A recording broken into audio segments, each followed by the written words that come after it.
Friends, welcome back to my channel. आज हम पढ़ने वाले हैं आईबीसी का पार्ट 2 जो निगमित व्यक्तियों के दिवाला संकल्प और समापन की प्रक्रिया के बारे में है।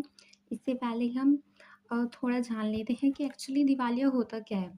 अगर कोई इंसान बिजनेस कर रहा है और अब उसका बिजनेस और नहीं चल सकता, उसको बिजनेस में लॉसेस हो रहे हैं, तो वो कहीं से लोन अरेंज करता है तो ताकि उसका बिज़नेस चल सके थोड़े और टाइम के लिए। पर ऐसा होता है कि लोन लेने के बाद भी जो वो इन्वेस्ट करवा रहा है लोगों से, उसके बाद भी उसका बिज़नेस नहीं चल रहा और ज़्यादा परेशानी अब बढ़ जाती है ये। और फिर अब वो उन लोगों से जिससे उन्होंने लोन लिया है, उनका इंटरेस्ट भी नहीं दे पा रहा है। तो ये इंटरेस्ट ना दे पाना, इसको हम चूक कहते हैं। जिससे अब वो कह देता है कि भाई अब मैं तुम्हारे पैसे नहीं दे सकता और अब मैं दिवालिया हो चुका हूँ। और अपनी दिवालिया प्रक्रिया की शुरुआत करने के लिए वो कोर्ट में एप्लीकेशन देता है कि अब मेरा बिज़नेस आगे नहीं चल पा रहे और आप मेरी दिवालिया प्रक्रिया कर दीजिए। तो अब हम इसके बारे में पढ़ते हैं। आईबीसी 2016 का दूसरा भाग निगमित व्यक्तियों के लिए दिवालिया संकल्प और समापन से संबंधित है। आईबीसी के 5 भाग होते हैं जो मैंने आपको अपनी पहली वीडियो में बताई हैं, आप वो देख लीजिएगा। तो जो इसका दूसरा भाग है वो निगमित व्यक्तियों के दिवालिया संकल्प और समापन से संबंधित है। निगमित दिवाला संकल्प एक प्रक्रिया है जिसके दौरान वित्तीय लेनदारों द्वारा यह आकलन किया जाता है कि क्या देनदार का व्यवसाय जारी रखने के लिए व्यवहार्य है और इसके बचाव और पुनरुद्धार के विकल्प मौजूद हैं। इसका मतलब ये है कि जो हमारे लेनदार हैं, जिन लोगों से हमने लोन लिया हुआ है, वो ये देखते हैं कि अगर वो थोड़ी और इन्वेस्टमेंट करें या हमारी थोड़ी और हेल्प करें, क्या उसके बाद भी जो देनदार है जिसने उनसे लोन लिया है, उसके जो बिज़नेस है वो चल पाएगा। और अगर ऐसा हो सकता है तो वो कोशिश करते हैं कि उसका बिज़नेस चल जाए ताकि वो अपने इंटरेस्ट के पैसे और लोन के पैसे उससे ले सकें। यदि दिवालिया संकल्प प्रक्रिया विफल हो जाती है या वित्तीय लेनदारों का यह फैसला होता है कि देनदार का व्यवसाय लाभदायक तरीके से नहीं चल सकता, इसका मतलब यह है कि अगर वो उसमें और पैसे भी लगा रहे हैं और इन्वेस्टमेंट भी करें तो भी उसका व्यवसाय अब नहीं चल सकता और इसका समापन हो जाना चाहिए, तो देनदार को समापन की प्रक्रिया से गुजरना होगा और देनदार को संपत्ति से वसूली करके समापक द्वारा उसे लेनदारों में वितरित किया जाएगा। इसका मतलब यह अब उसकी जो भी प्रॉपर्टी बची है उसको जो हमारा न्यायालय है वो एक वहाँ पे नियुक्त कर देगा एक व्यक्ति को, और वो व्यक्ति जो भी देनदार की संपत्ति होगी उसको बेच देंगे और फिर उनसे जो पैसे मिलेंगे वो लेनदारों को उनके रेशो के अकॉर्डिंग दे देंगे। दिवालिया संकल्प और समापन की प्रक्रिया। अब इसके लिए जो प्रोसीजर जिससे हमें गुजरना होगा वो अब एक्सप्लेन कर रही हूँ मैं। कंपनी के लिए दिवालिया संकल्प की व्यापक प्रक्रिया में निम्नलिखित शामिल है, ये उसके पॉइंट्स हैं। निगमित दिवालिया संकल्प प्रक्रिया की शुरुआत। ये शुरुआत कब होती है? जब हमसे चूक होती है, जब हम लोन के पैसे या इंटरेस्ट के पैसे हम नहीं दे सकते, तो हमारी इसकी शुरुआत हो जाती है और हम एप्लीकेशन डालते हैं कि हमारा दिवालिया प्रक्रिया कर दीजिए। उसके बाद होती है अधिनिर्णय आवेदन की स्वीकृति या अस्वीकृति। इसके बाद हमने जो एप्लीकेशन दी है न्यायालय में, उसके अकॉर्डिंग वो हमारी जो डिटेल्स हैं हमारी संपत्ति की, हमारी कंपनी की, हमारे व्यवसाय की, वो उन सबके अकॉर्डिंग आवेदन को स्वीकृत या अस्वीकृत करेंगे। अस्वीकृत तब होता है जब हमारे पास पहले से ही इससे रिलेटेड कोई केस चल रहा होता है या फिर न्यायालय की दृष्टि से देनदार जो है वो उचित व्यक्ति नहीं है, तो वो अस्वीकृत कर देगा। और अगर यह सारी डिटेल्स ठीक है, उसको लगता है कि हाँ ये सही है, तो वो न्यायालय उसे स्वीकृत कर देगा। अब है अधिस्थगन और सार्वजनिक घोषणा। अधिस्थगन से मतलब ये है, अगर उस व्यक्ति पर और किसी टॉपिक से रिलेटेड और किसी कारणवश कोई भी केस चल रहा है किसी और न्यायालय में, तो वो सब रोक दिए जाएंगे। इसका मतलब ये और कोई अभी वो केस नहीं लड़ सकता और कोई केस अभी उस पर नहीं चलेगा। अंतरिम संकल्प पेशेवर की नियुक्ति। अब संकल्प की जो हमारी प्रक्रिया है, यानी कि जो हमारी संपत्ति वगैरह की अब हमें देखना है, उस सब के लिए न्यायालय अंतरिम संकल्प पेशेवर एक प्रोफेशनल होता है, ये पेशेवर इसको नियुक्त कर देगा। इसका कार्य होगा कि जो हमारे देनदार की संपत्ति है या फिर जो उसके लेनदार हैं उन सबसे कॉन्टैक्ट करे और फिर उसका विघटन करे। अब इसके लिए जो देनदार है, जो हम जिनको पैसे देने हैं, वो भी अपने पास से दे सकते हैं कि आप इस व्यक्ति को नियुक्त कर दीजिए और ये हमारी संपत्ति बेच देगा। और अगर न्यायालय की दृष्टि से वो व्यक्ति उचित होता है तो न्यायालय उसी को नियुक्त कर देते हैं।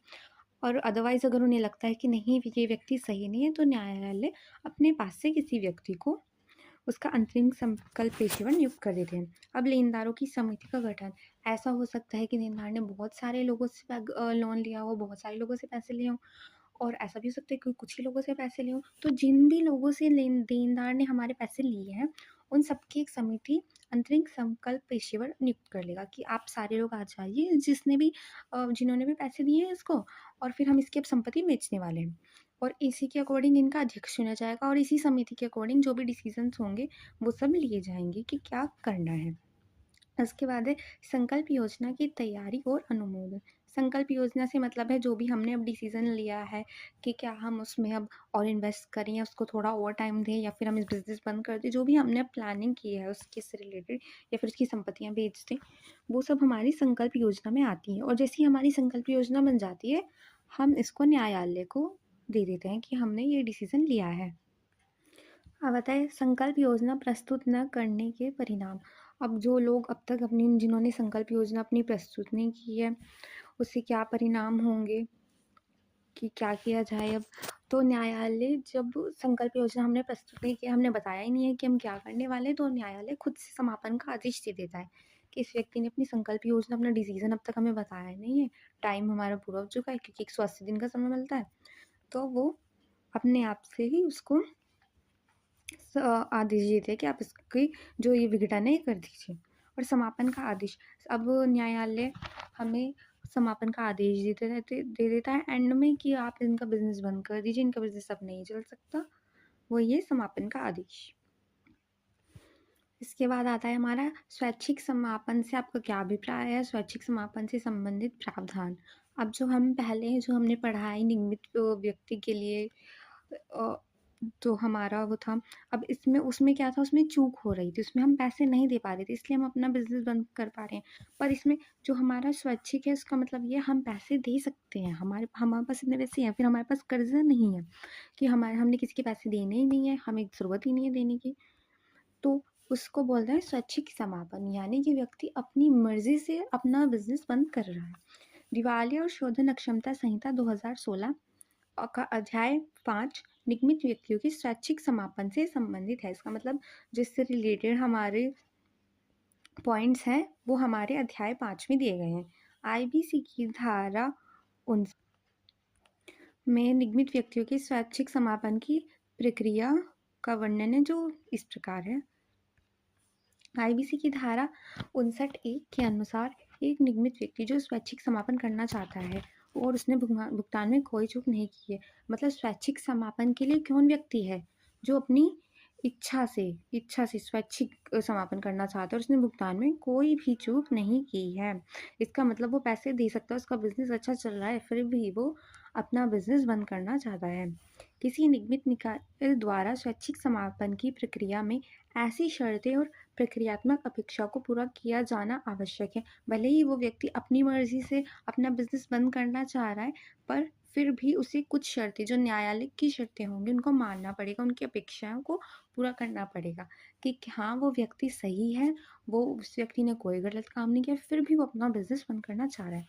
उन्होंने अब जो दिवालिया संकल्प पेशेवर है उनसे क्या हम एक्सपेक्टेशन रखते हैं कि उन्होंने कंपनी के क्रियाकलापों को पूरी तरह जांच की उनकी, और उनकी राय है कि कंपनी के ऊपर कोई भी ऋण बकाया नहीं है, कि उन्होंने अपने चेक कर लिया है कि हाँ इस व्यक्ति के ऊपर कोई भी ऋण अब बकाया नहीं है।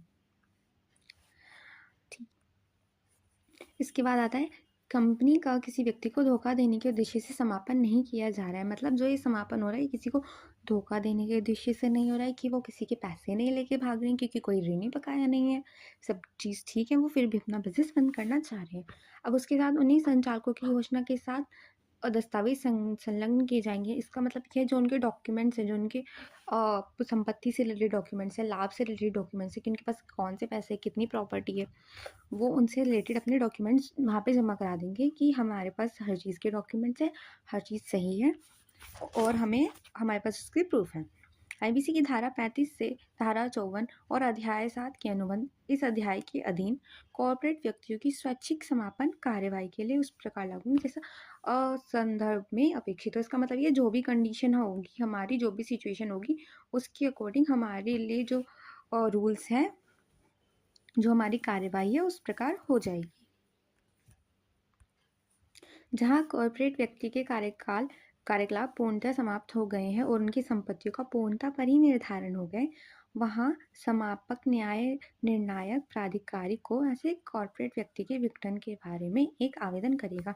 इसका मतलब ये है, जो समापक है हमारा, जो हमारा संकल्प पेशेवर है, उसने क्या किया है, उसने हमारी प्रॉपर्टी बेच दी है, हमारा कंपनी हमारी बंद हो चुकी है, तब वो जो हमारा न्यायालय है, जो हमारे एनसीएलटी और टीआरटी है, जिस भी अकॉर्डिंग वो व्यक्ति है, उसके बारे में, वो उनके विघटन के बारे में एक आवेदन दे। अब इसके बाद निर्णायक प्राधिकारी समापक द्वारा फाइल के लिए आवेदन पर यह आदेश पारित करेगा कि निगमित ऋणी उस आदेश की तारीख से समाप्त माना जाएगा और तदनुसार निगमित ऋणी को विघटित कर दिया जाएगा। इसका मतलब ये है, जब हमें न्यायालय से ऑर्डर मिल जाएगा, उस तारीख से आदेश जब आ जाएगा, उस तारीख से ही समाप्त माना जाएगा और फिर उसके बाद उसकी कंपनी बंद कर दी जाएगी, उसका विघटन कर दिया जाएगा।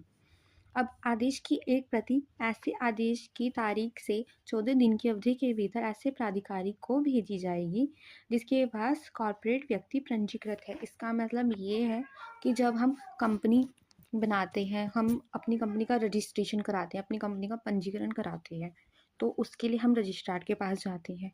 तो जो हमारा रजिस्ट्रार है, जो हमारा प्राधिकारी है, हम अब जब कंपनी अपनी बंद करें तब उसको भी इन्फॉर्म करेंगे कि हमने अपनी कंपनी बंद कर दी है, तो हम उसको 14 दिन की अवधि के भीतर अपनी प्रति भेज देंगे आदेश की, जो हमारा कंपनी बंद करने का आदेश है कि हमने अपनी कंपनी बंद कर दी है, जिस रजिस्ट्रार के पास हमने अपना पंजीकरण कराया था। तो अगर आपको आईबीसी से रिलेटेड कोई भी डाउट्स है, आप मुझे कमेंट सेक्शन में कमेंट कर सकते हैं।